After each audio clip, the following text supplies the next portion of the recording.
Welcome to our continuing series of interviews with international business leaders discussing the impact of the coronavirus crisis.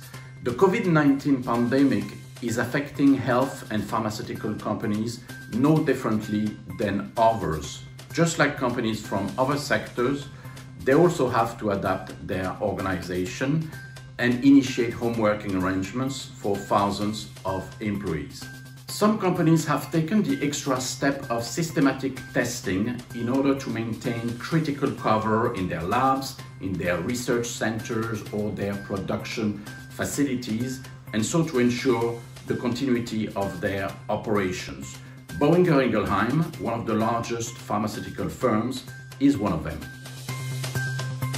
I'm very pleased to introduce to you today Scheftsik de Szolnok. Jean is based in Ingelheim, Germany. He's a member of the board of managing directors and the global head of the animal health business unit of Boehringer Ingelheim. Safety first. So first measure is to have everybody home until you have the right procedure. Once you have the right procedure, then everyone will be able to come sequentially back to the office with priority to digital connection, obviously. And the procedure in place starts with testing, because without testing, you cannot target the population which needs to stay and the one which is allowed to come to the office.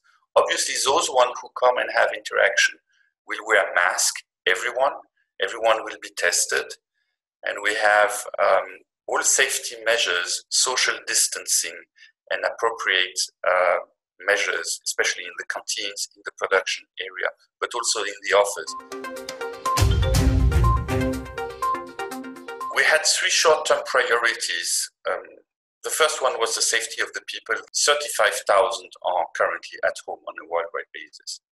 The second priority was the business continuity, that is ensuring supply and production of our essential medicines. At this point of time, on a worldwide basis, all of our sites are up and running. And the third one was the customer conversation. Anxiety is obviously very strong. That was in the top of our mind when we entered and discovered the magnitude of the crisis. We have tackled the subject under different aspects.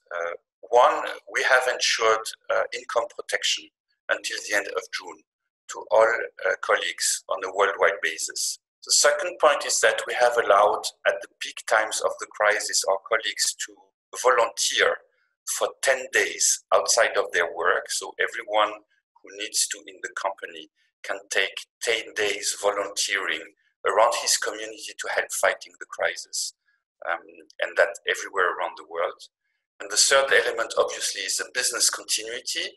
Once the safety and the income protection has been dealt with, we need to continue to deliver our drugs and to produce in order to be able to keep continuity by our customers. We're going to look at these topics on the long-term basis, so we will not make short-term decisions. This is our view currently. There will be an after, and this after will come probably in 21.